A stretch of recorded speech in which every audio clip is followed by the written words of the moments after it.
Hello and welcome to Hank Games Without Hank. My name is John Green. I'm the manager of the AFC Wimbledon Wimbly Womblys, who are in League One. League One, ladies and gentlemen, the third tier of English football. And today we have our first game as a League One side. We've got Kaz. We call him Kaz because he's got a very long Greek name.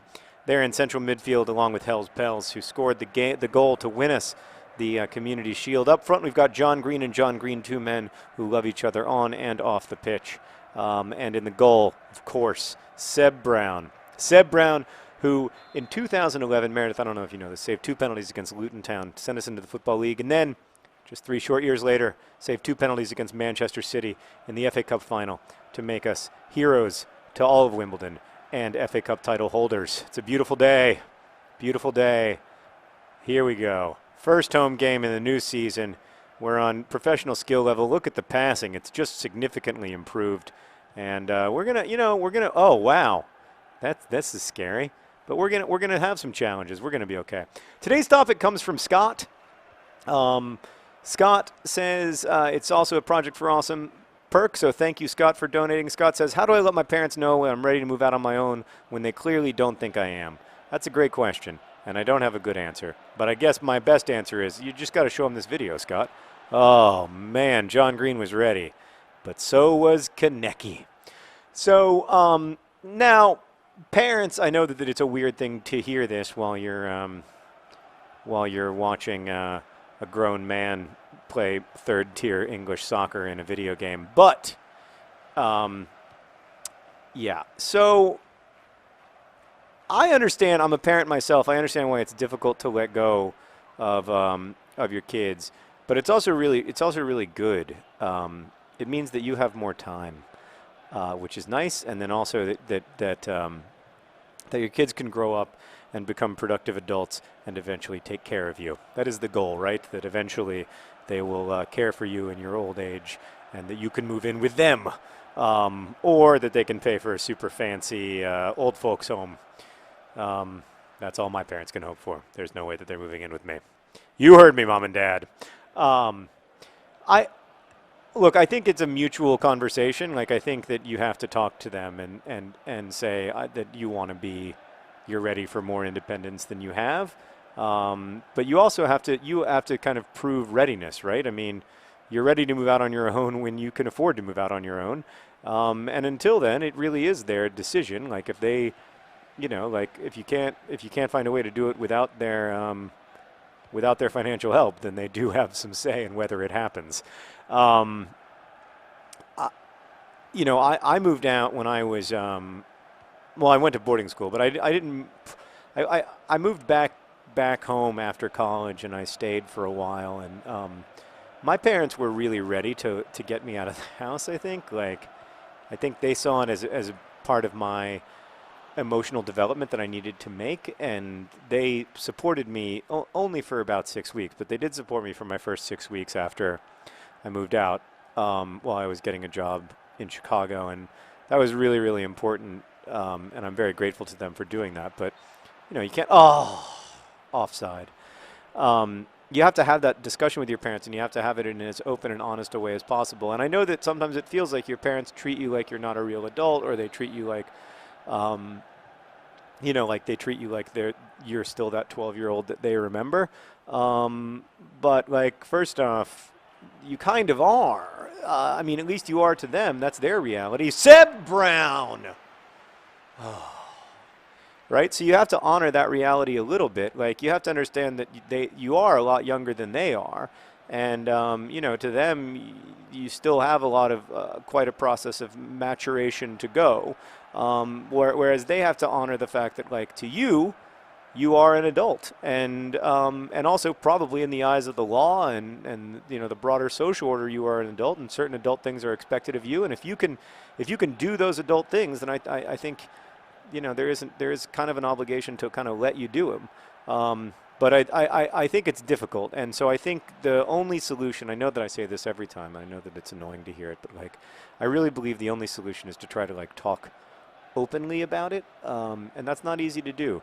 But just to say, I feel ready to move, and here are X, Y, and Z reasons why, and not to you know, not to lose your temper, not to act ungrateful, but just to say, like, this is why I feel ready to have a different, you know, different life circumstance than the one that I've had for the last X number of years. And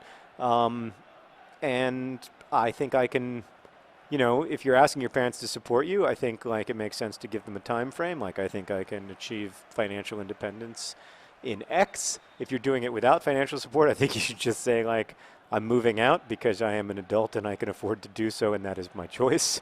Yeah, that's what I would do anyway. I don't know. I think that the general struggle with parents is just how hard it is for them to see you as an adult, but also how hard it is for you to see the world from their perspective. Like, it's 0-0, by the way, Preston North End. It's been a tough one. Haven't seen a ton of chances.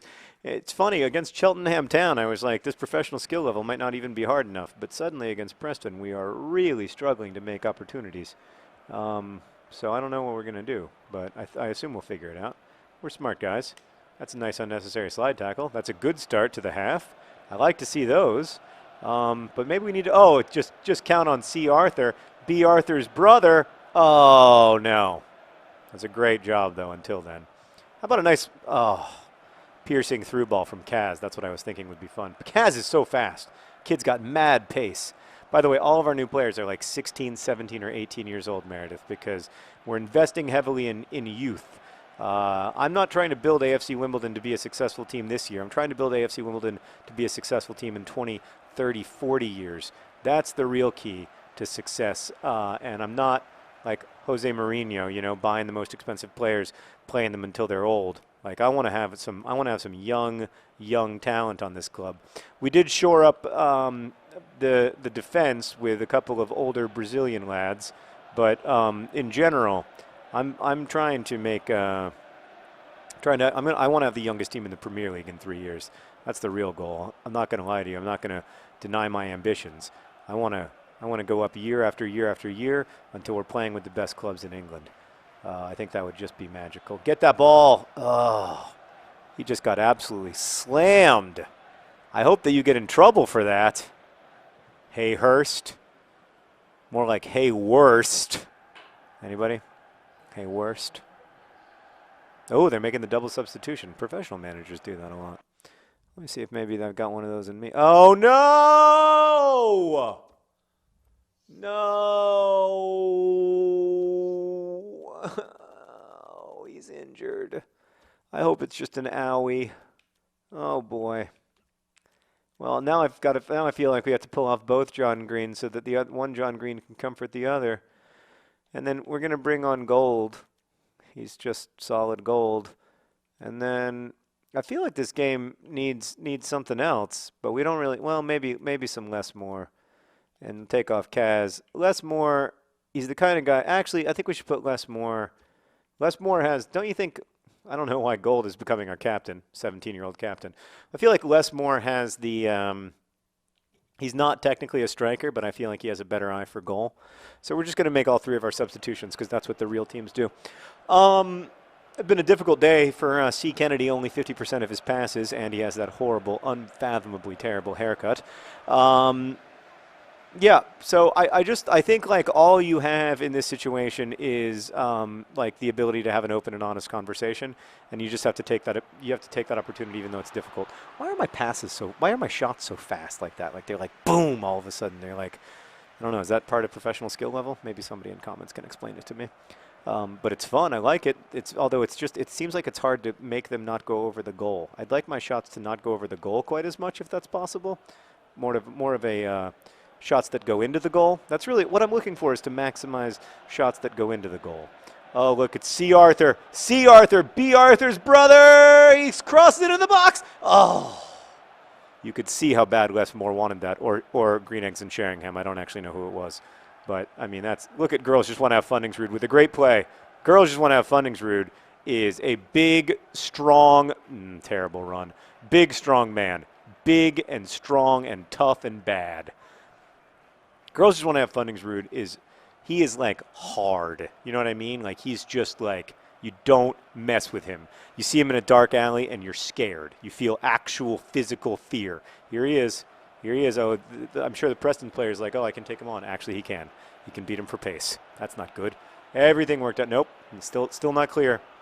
Still a bad situation, but we have something that they don't have. Our secret weapon, Seb Brown, who in 2011 saved 2 penalties against Luton Town to send us into the Football League, and then 3 years later saved 2 penalties against Manchester City in the FA Cup final to make us FA Cup champions. What a beautiful performance that was, and what a beautiful performance it is today from Sebby Brown. Still 0-0 in the 80th minute. It's time to go attacking and hope that we can find a goal somewhere and continue our streak of victories. There we go. There we go. It's beautiful gold. He doesn't have a name yet.